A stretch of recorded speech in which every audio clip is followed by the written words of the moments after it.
Bonjour à tous, j'espère que ça va. Aujourd'hui, on va essayer de régler un problème sous un projet Laravel avec la base de données Firebase. Je veux faire pendant l'authentification, je veux générer un token et le vérifier pour continuer à utiliser mon application. En suivant la documentation, cette documentation, je vous laisserai le lien dans la description. En suivant cette documentation, j'ai créé un custom token ici en utilisant cette fonction et puis j'ai vérifié ce token ici. Voilà, et du coup j'ai eu cette erreur OK ID could not be found. Passons maintenant à la solution, je vous montre comment j'ai fait.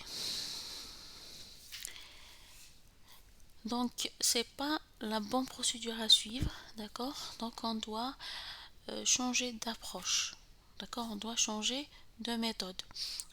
Donc selon la vérification ici au niveau du ce code Verify ID Token, il nous précise qu'il faut un ID token et pas un custom token créé précédemment.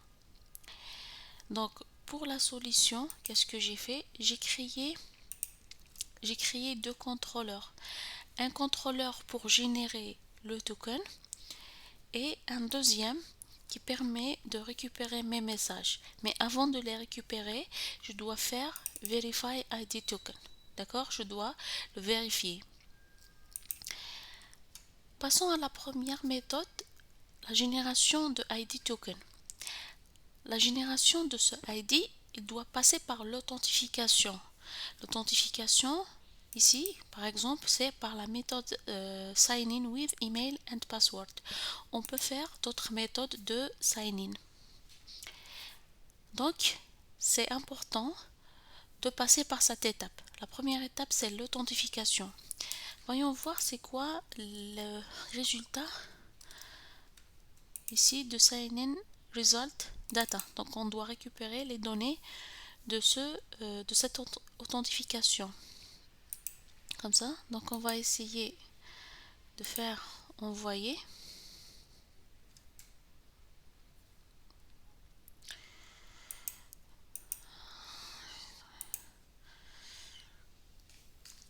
Voilà.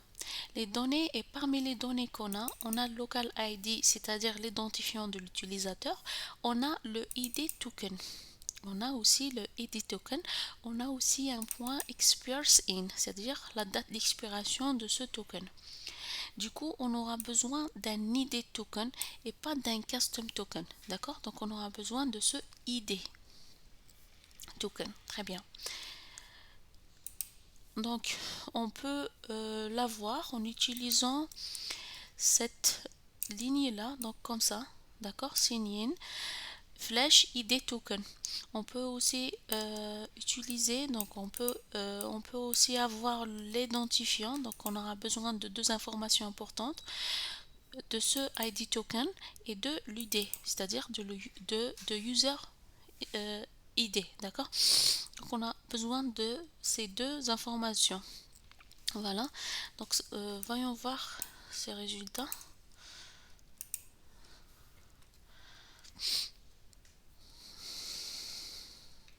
Voilà, donc c'est les deux informations que j'ai besoin. Très bien, maintenant je vais effacer ça. Donc la deuxième étape, c'est tout simplement la sauvegarde de ce token dans la base de données. Et puis retourner la réponse sous format JSON. D'accord? Voilà, donc je vais faire save et j'envoie la requête. Voilà, donc le token, le ID token est prêt. Là, je vais copier toute la réponse pour l'utiliser après. La deuxième étape, c'est quoi? C'est vérifier le token et accéder à ma liste des messages. Donc, comment faire ça? Alors, au niveau de mon contact, donc j'ai utilisé tout simplement la fonction donnée par la documentation officielle. Voilà, j'ai ajouté quelques trucs, donc je vous explique. Donc ici, c'est expires time, c'est-à-dire la date d'expiration de token. Donc j'ai ajouté un mois à partir de maintenant. J'ai ajouté un mois.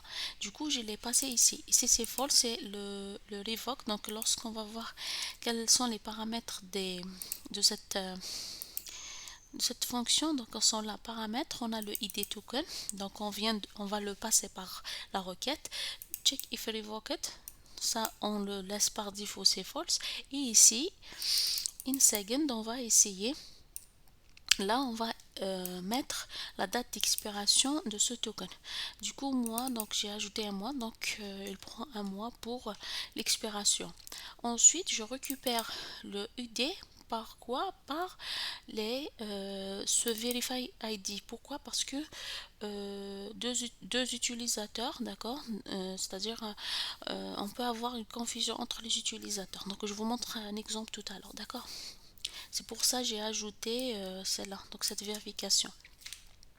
Donc dans un premier temps, on va essayer d'exécuter et de vérifier ce token. Donc là, lorsque j'exécute avec cet ancien token, on a une erreur. Voilà, il est expiré. Maintenant, je vais essayer de coller, de supprimer ça et je vais coller la réponse que tout à l'heure. Donc je fais send et voilà, la liste des messages est apparue. Maintenant, par exemple, si on a un faux token ou si on a une erreur de token, tout simplement, il ne peut pas y accéder. Voilà, on a une violation de token. D'accord. Donc je vais CTRL Z pour refaire, voilà, les choses.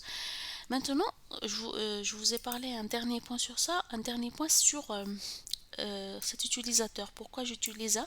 Et j'ai utilisé ça.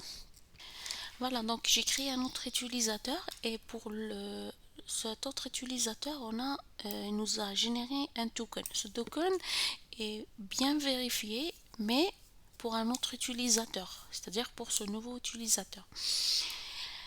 Maintenant, si je vais le passer pour un autre, voilà ici par exemple, je prends un token d'un autre utilisateur, il va,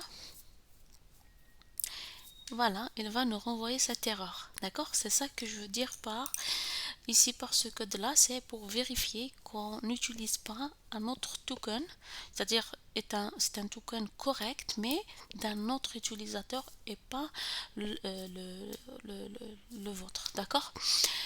Donc voilà, j'espère que la vidéo vous aura plu. N'hésitez pas à faire un like et s'abonner. Merci.